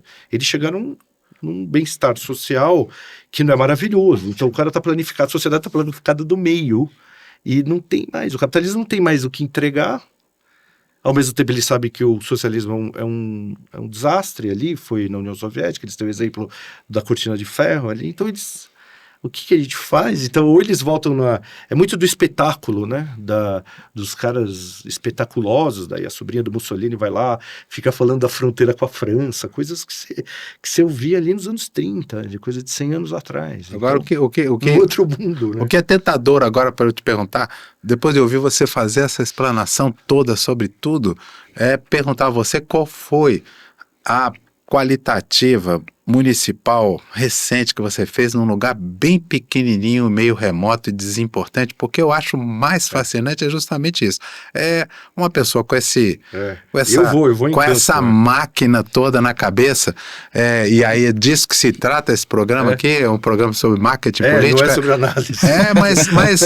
Mas o que eu acho é exatamente que uma pessoa como você, um profissional como você, com toda essa bagagem intelectual, com formação em antropologia, com toda essa visão de mundo, aí você vai lá por uma sala de espelho para acompanhar, né? Qual foi uma pesquisa qualitativa que você fez? Mas só vale num lugar assim que seja assim, não vale assim São Paulo Glamour, capital, né? não. Salas de espelho não, em São Paulo, qual foi que você fez assim Esse ano duas me chamaram muita atenção. Souza, no sertão da Paraíba. Sim. Que é uma cidade, que o aeroporto é do tamanho desse nosso estúdio aqui, que o cara queria fechar o aeroporto a hora que eu cheguei, porque não tinha mais ninguém no aeroporto, e o cara não ia me buscar lá, e eu fiquei de fora, no meio do sol ali a pino do sertão da Paraíba, os grupos sensacionais, que pela primeira vez, a gente sempre serve um lanchinho nos grupos, uma senhora me levou um bolinho de tapioca e me deu no grupo no final, em Souza, interessantíssimo, sabe, um pessoal super humano ali, uma vida desconectada dessa realidade do mundo de hoje.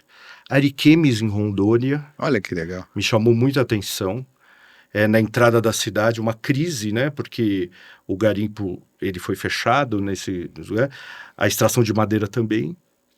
A cidade passando por um problema. E daí é aquela coisa, que uma coisa é o nosso discurso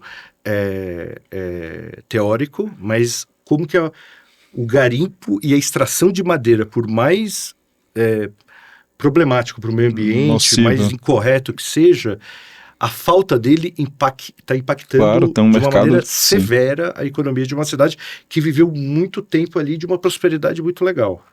E eu vi esse relato e você chegar na cidade e ver 3, 4 quilômetros de apreensão de madeira até entrar na cidade, de pilhas de madeira, de toras, que eu nunca vi o tamanho na minha vida, assim, uma loucura, que o IBAMA o IBAMA junto com a Polícia Federal, Polícia Federal, eles vão deixando aquilo lá, tudo na beira ali, mas assim, 3 quilômetros de coisa empilhada. Isso é uma realidade do Brasil, né? Uma coisa impressionante. Eu ia fazer uma pesquisa, no interior do Rio Grande do Sul, mas teve as chuvas, né? Eu estava indo para lá 3 dias antes e começou a ter as chuvas, a gente cancelou a pesquisa. Estamos esperando agora eu vou possivelmente voltar daqui a um mês, mais ou menos, a gente deixou ali, e vamos ver o que a gente vai ver. A gente vai ver um outro mundo ali, né? Pois é, mas isso é que eu... Outra coisa. Onde toda essa sua visão super, ultra macro, humanística, histórica e tudo mais, se cruza com essa pilhas de madeira de Ariquemes, com a tapioca de Souza, e como é que você consegue conciliar e chegar aqui, como é que você concilia isso tudo aí? Então, isso tudo as coisas que a gente conversou tudo, elas estão dentro de mim ali como conhecimento, como guia e como ajuda para o diagnóstico que eu faço. Então, eu vou fazer lá um diagnóstico em Souza, ali foi para o governo do estado, ali, mas assim, eu vou fazer um diagnóstico, eu vou fazer lá em Ariquemes, foi por um político local ali, né, a pedido de um outro político aqui de Brasília, mas para um político local, eu vou sentar com ele e vou explicar, olha, o cara lá, dono da boate, que é o candidato a prefeito, que quebrou a boate, as pessoas acham que se o cara quebra a boate, ele não pode ser prefeito, entendeu? Então você tem que usar isso como mote. Imagine, se o cara quebrou a própria boate dele, como ele vai ser prefeito? Ele vai quebrar. Então eu trago isso para dentro e só me ajuda o conhecimento que eu tenho das coisas. Mas eu esfrio, eu não misturo ideologicamente, isso é até uma coisa minha, o Bruno até me conhece aqui. Não é que eu não tenho ideologia, muito pelo contrário, eu acredito em uma série de coisas, tenho minha formação, mas quando eu vou fazer o trabalho de campo, eu me esfrio totalmente, eu não entro na questão ideológica. O meu relatório, meu diagnóstico é pragmático. Claro, eu trago o meu conhecimento de algumas questões para ajudar na análise, mas ele não me influencia ali, eu não fico... Poxa, eu já tive, assim, momentos difíceis, momentos de uma pessoa ali com um problema de, sei lá, não conseguia fazer uma operação de câncer, e estava num prazo final ali, e ela traz esse problema num grupo, e ali é um problema que eu tenho que acabar o grupo, eu ouvi pragmaticamente que o governo tem problemas de internação, disso aqui, saiu o grupo, a gente providenciou para ela, mas fora dali, sem misturar com aquilo, sem eu ficar chorando junto com ela, ou dando explicações de, que governo ordinário, ou pesando o negócio em cima, sabe? Eu consigo separar. Tem que ter uma digestão disso, né? O pós disso é um pouco mais difícil, mas se digere ali. A psicanálise existe para isso, né? Os profissionais de psicanálise nos ajudam. Mas os meus profissionais eu faço questão de... Eu converso muito a questão ideológica, eu não deixo misturar. Sim. Na questão dos diagnósticos, eu contrato ali, principalmente sociólogos e psicólogos, baseados nisso, já explico antes, não dá para misturar, não dá para colocar de um lado para o outro. Senão a coleta vem... Porque isso é um problema até alertado por um colega nosso do camp, o Malcolm, e é real. Em Quant, você sabe que a gente está tendo muito problema com entrevistadores, depois dessa questão que o cara é de direita ou de esquerda, tem entrevistadores alterando coisas, tá dificílimo, a gente tem que colocar praticamente tô falando em Quant, tá, tio? Praticamente um GPS nos caras ali e gravador para saber se ele não tá conduzido, mas por ideologia do cara. O negócio tá nesse nível, não tá fácil. Entrevistador não tá fácil. Renato, eu queria, aproveitando essa linha que o Romulo voltou aqui um pouco pro dia a dia do marketing político, conta pra gente um pouquinho, não precisa nem ser um cliente muito pequeno, nem um cliente muito grande, mas assim, conta pra gente um pouco da realidade de contratação, de tipo de serviço que você entrega e quais são as principais dúvidas dele. Você chega e vai lá, faz só faz um grupo e vai embora? Não, você faz uma quant antes ou quant... Como é que é em geral a dinâmica? Sim. E o que você entrega? Qual é a sua entrega final para eles? São vários tipos de clientes. Eu tenho clientes que são governos, prefeituras e governos. Aí você faz uma constância de medições ali para eles. Eu vou te falar que assim, tem 3 prefeituras que eu acompanhei desde o nascedouro até o fim ali praticamente do segundo mandato. 3 vitórias de segundo mandato do primeiro turno. Que se o governo faz o acompanhamento sincrônico de pesquisa quali e quant durante os 4 anos de mandato, dificilmente, desculpa assim, só se o cara fizer muito erro ali, ele vai perder a reeleição. É muito difícil. Claro, ele pode perder, tem acontecimentos. mas o acompanhamento desde o começo ali, tem 3 ali fatos marcantes. Ali, a Raquel Lira em Caruaru, eu acompanhei ela desde 2015 até a eleição praticamente ali de governadora, eu só não participei do final do primeiro turno, do segundo turno, que não se faz mais quali, né? E depois do governo eu não participei. Daí 2 cidades, na Grande São Paulo também, mesma coisa, governos super bem avaliados, ganhando uma reeleição maciça, né? E o acompanhamento. Uma coisa são os governos que a gente acompanha. Aí é uma coisa periódica, constante. Outra coisa é os avulsos. O eleitoral, ele no ano eleitoral, às vezes ele faz pacote com você de quali e quanti, e depois o tracking na eleição, né? A quali que eu recomendo é no primeiro semestre fazer uma quali ambiental, uma quali para você entender o que está acontecendo, e depois aquela quali na véspera da eleição para testar as coisas, para sentir novos acontecimentos, para testar algumas narrativas, slogan, sei lá, música, vídeo. Na época que a televisão era mais importante, mas ainda é importante em vários centros, você fazer os testes de TV. Então, umas 2 qualis, dependendo do tamanho ali da cidade. Quanti, eu acho que no segundo semestre tem que ser mensal. O tracking eu acho essencial para 30 dias. No primeiro semestre eu acho que... Esse tracking é aquele diário. O diário. Né? Se o cara... Daí você pode dar resposta para o cara em um dia, todo dia, 2 dias, a cada Explica 3. o tracking aí. O tracking são as medições ali em grupos ali menores, mas ele vai Quantos questionários? 500 questionários por Pode dia? ser, depende da 300? cidade, pode ser de 300, de 400, de 500, de 600, depende Sendo do que tamanho. a cada 2 dias você tem como Pode se ser fosse... todo dia, eu já fiz, todo dia, em São Paulo, capital, eu já entreguei todo dia. Pode ser a cada 2, o usual é a cada 3, né? Porque ele vai começando a te dar resultados depois da segunda ou da terceira rodada, porque o tracking, ele é o pulso, ele não é a foto, que é como é a quanti, é a tendência. Então o importante do track é o gráfico, é você ver como está a evolução dele e a segmentação dele também, fazer gráficos da segmentação, ver como está por idade, por renda, onde está caindo geográfico, no caso das prefeituras, ou dos estados também, você pode recortar geográfico e ver onde está subindo e descendo. E as quantis tradicionais é muito importante em época de eleição. Posso fechar pacotes anuais, faço avulso, tem candidatos que têm budget ali para avulso, então a gente faz avulso, a gente faz tudo. É lojinha ali, como meu avô veio do Líbano, perguntava pro meu avô, seu Vicente, como que o senhor vende como? Ele falou, vende do Qualquer jeito negócio. que você quiser. O que você quiser eu monto. Ele montou. Meu avô Não tem pacote fechado. viajante, imagina, libanês. A gente aprendeu isso com ele. Mas assim, eu vendo como o cara tiver condições ali. Então pode ser avulso, pode ser o pacote, pode ser anual, pode ser... Na eleição, muita gente faz pacotes anuais porque vai diluindo, né? E mandatos, né? Daí são outro tipo de pesquisa, que é uma pesquisa que eu acho essencial, que é de mandatos, para você medir ali prefeituras, governos. E assim, a gente faz tudo. E deputado federal, a gente está fazendo agora, uma coisa que não tinha, né? A gente fazia pouco. E até vereador me procurou aí de uma cidade grande ali. Estou fazendo quali para vereador, que é uma coisa que não existia. Vereador de São Paulo, do Rio, de grandes cidades. Estou fazendo quali agora. Interessante, é bacana. Nos Estados Unidos se faz ali, mas aqui sempre foi pouco, mas hoje a gente está também fazendo ali. Então, é tudo ali. É quali, quanti, e faço as entrevistas de profundidade também.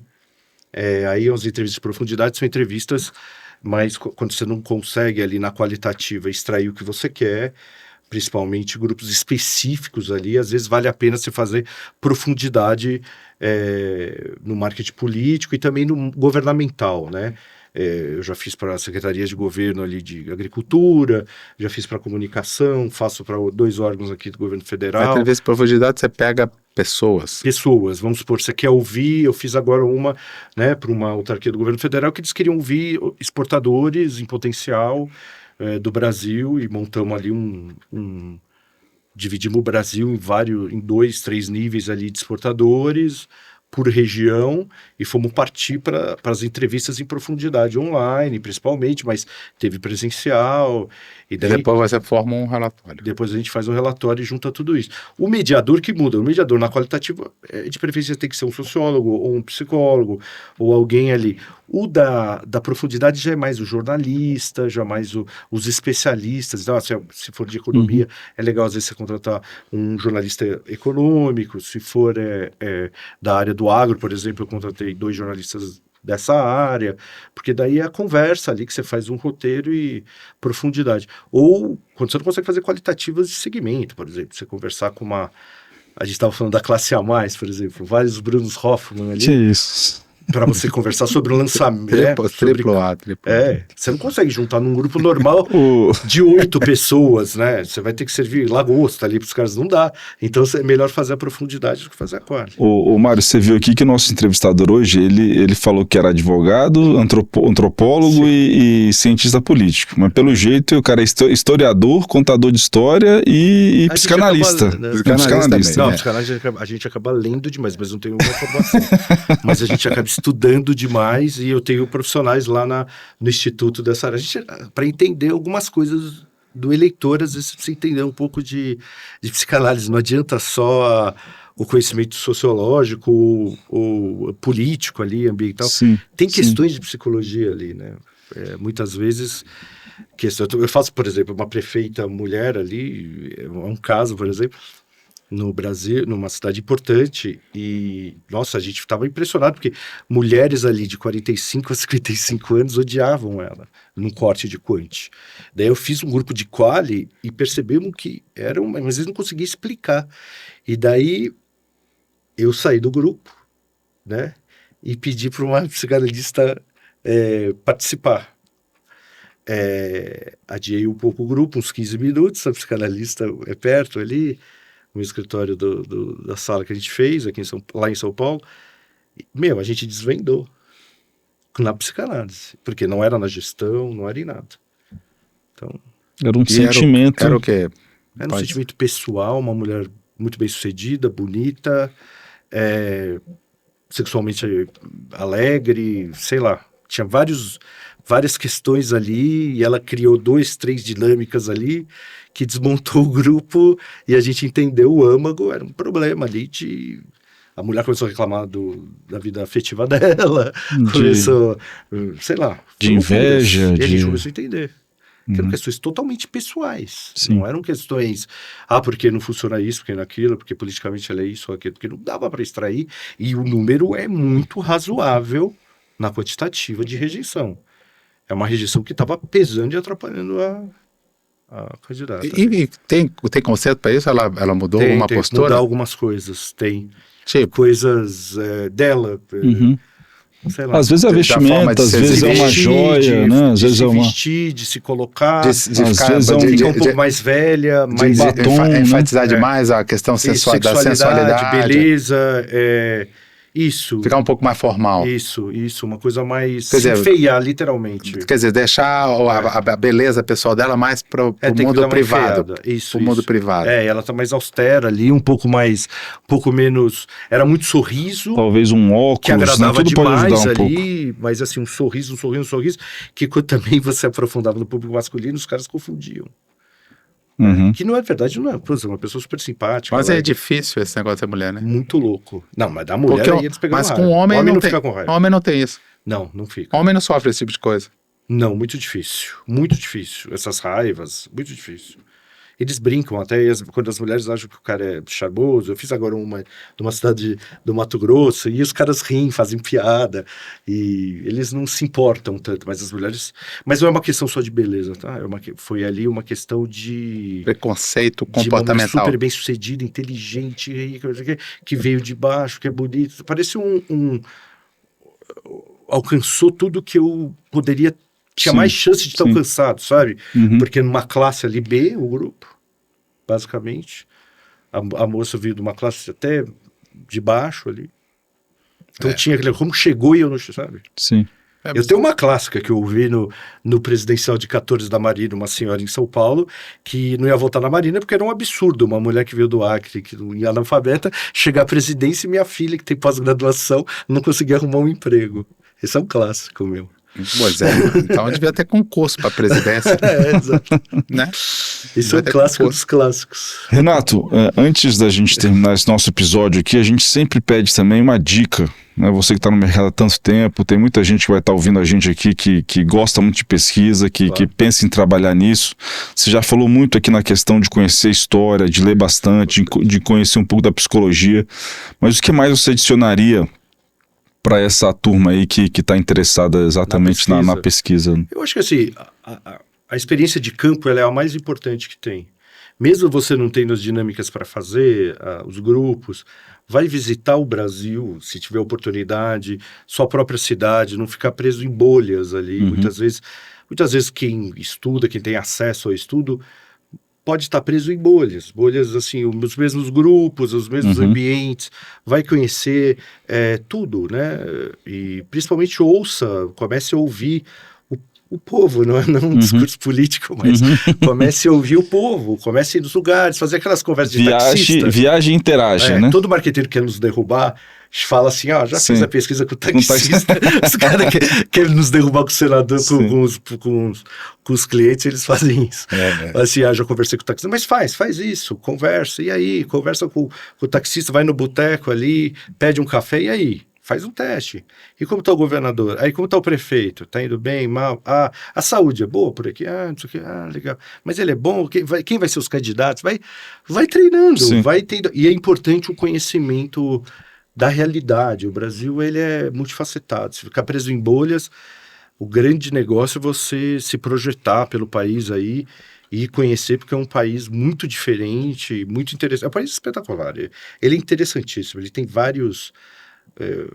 tem um monte de país ali. Amazonas é um país, o Nordeste brasileiro, o interior ali do Sul, o Centro-Oeste fronteiriço, a parte principalmente fronteiriça é interessantíssima ali. Você começa a entender uma série de coisas do Brasil ali. Você começa a ter uma noção do porquê que o Brasil é assim, tanto pelo mal como pelo bem.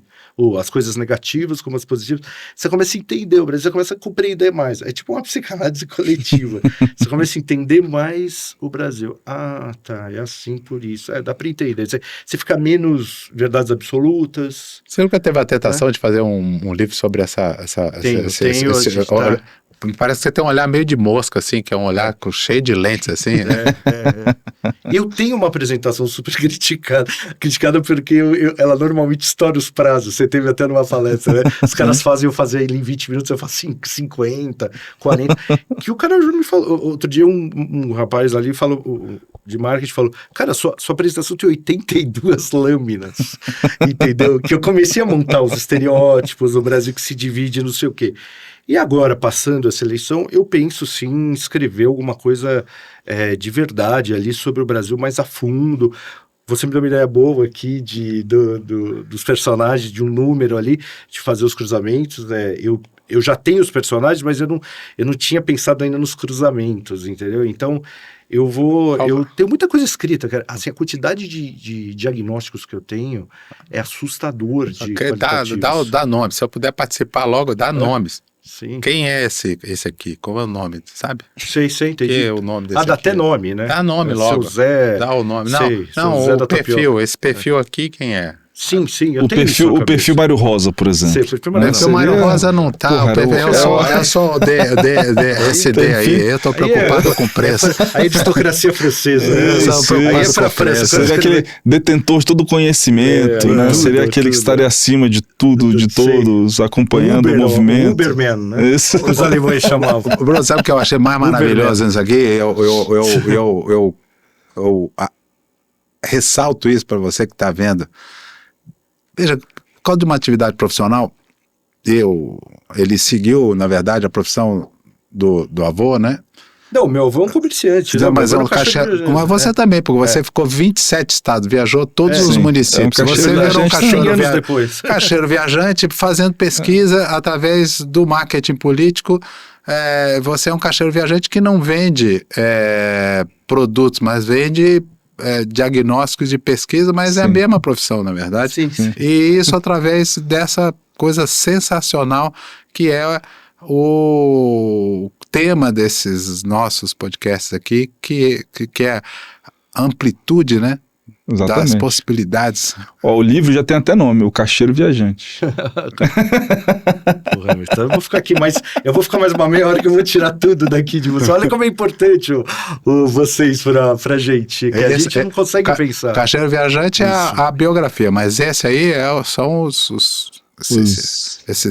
painel de brasileiros. Nossa, muita coisa legal ali.